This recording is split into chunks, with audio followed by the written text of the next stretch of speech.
Okay, now let's make a video about this. Not a very common topic that we talk about on this channel, but very important, especially if you want to be a doctor. And more so if you want to be a specialist, like if you want to go into postgraduate studies after undergraduate, like myself.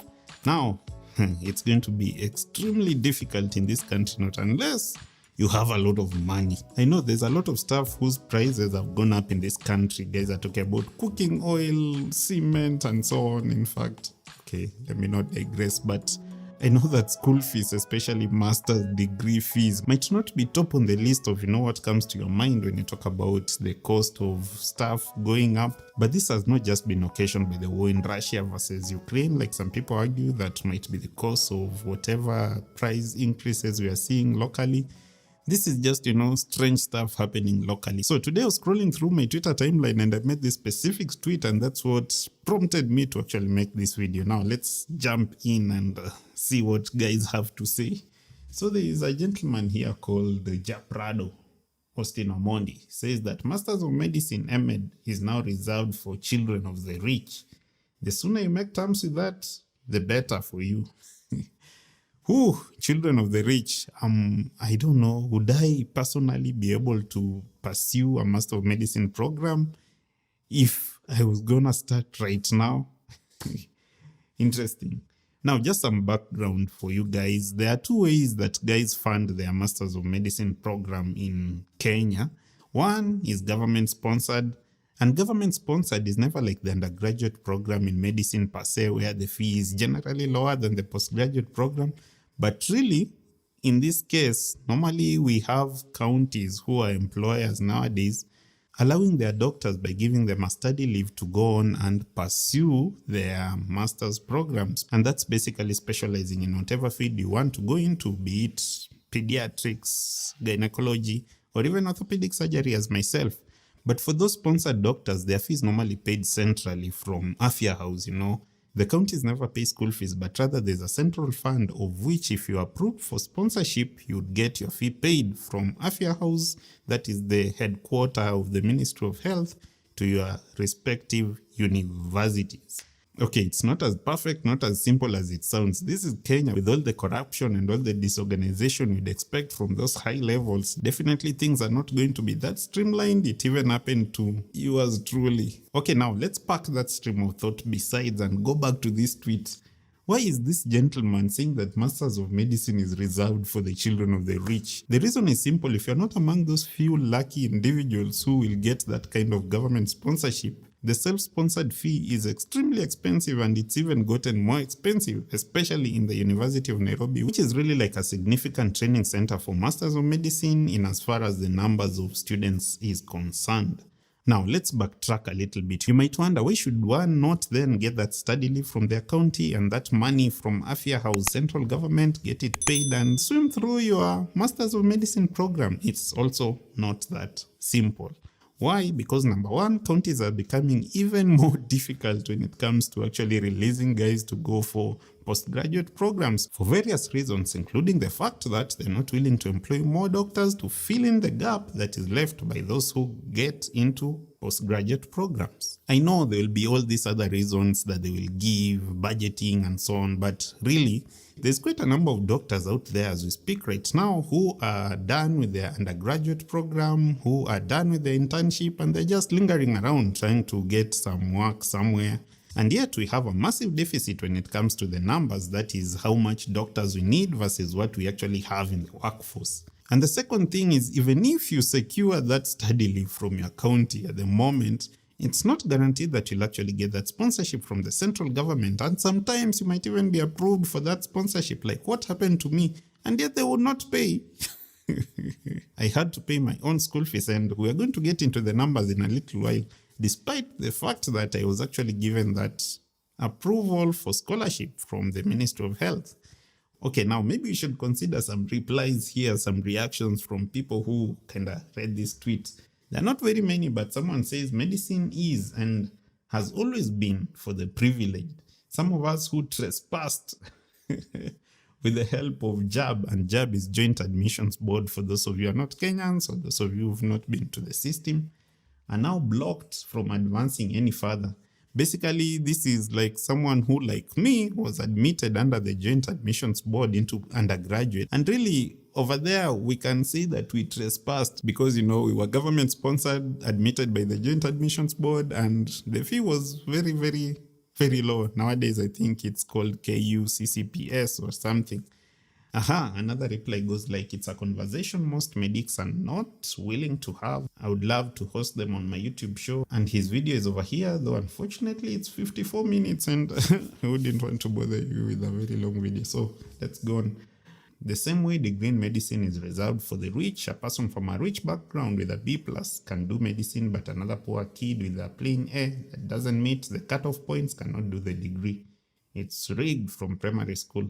Yeah, there's some sense in that tweet and I'll show you the numbers. The point is it's actually very competitive to get into undergraduate medicine under the government program, which is cheap because the slots that are on offer are usually very few. I doubt the numbers have increased in the recent past, but even during my time when I was getting into MBChB in the University of Nairobi, we only were just about 100 students in the government-sponsored program. I think we were even probably less than 100, and yet the self-sponsored students had like 350 slots plus. And the most probable reason at the top of my head is the university was trying to raise a lot of money from the self-sponsored students because at that time they were paying around 400 and something thousand. And as I already promised, we will get into the numbers. Someone says that, but in as much as it's expensive, I'll one day be a cardiologist. So good on you. All the best. I hope we have more cardiologists in future. Right now, there are actually quite few. And the replies go on and on. I won't be able to read all these tweets, but let's get to the nitty-gritty, the fact of the matter. So there's a new higher fee that guys are paying in both the undergraduate and the postgraduate programs in medicine at the University of Nairobi. If you'd like to become a doctor and you cannot get the few, probably 100 or so slots that are available under the government-sponsored program, you will have to get deep into your pocket and chuck this money. Let's look at how much this is. I decided to just, get a sample of some of the programs on offer at the University of Nairobi so that you can see what exactly we're talking about. So for the Bachelor of Medicine and Bachelor of Surgery program, here is the website. Fees and funding. Look at this here now. Total for year 1 MBChB, 636,000 Kenyan shillings. For 1 year, that is year 1. And we have 633 for the next year. And that's how it goes on till the end. So the total is 3,806,000 Kenyan shillings. For Kenyans, that's a lot of money. I know when you talk about studying medicine in developed countries like the US and so on, it's much more expensive than this. But really locally, this is quite a huge amount of money, 3.8 million Kenyan shillings. And that's just the fee, there's accommodation that you need to sort out somehow. Assuming you're going to pay like 10,000 shillings a month in a hostel for 6 years, that's like 120,000 times 6. That's probably like 720,000 Kenyan shillings. And with inflation and so on, things are bound to keep on getting more expensive. And there's food, there's clothing, you need to buy a stethoscope, you need to, pay for this and that, books and so on. When all this adds up, it will probably even hit 5 million Kenyan shillings. You just need to be rich to become a doctor in this country. And all these things leave me wondering, is it even really worth it? Especially when after spending that 5 million bob to get an undergraduate degree as a doctor, you're not even assured of a job. And if you get a job as a junior doctor in Kenya nowadays, there are places that are paying even as low as 80,000 shillings or even less. Because now there's a lot of guys who are jobless and guys will take whatever is thrown at them.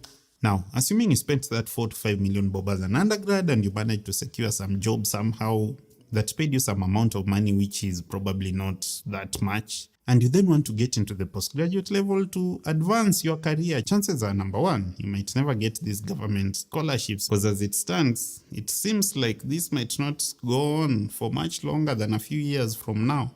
You then need to raise another 4-5 million shillings to get through your postgraduate education. Now, with guys getting paid like 80,000 bob per month, and there are bills to pay and so on, how viable is it really to pay some of these fees that are being asked in the University of Nairobi? And take a look. This is what we're talking about.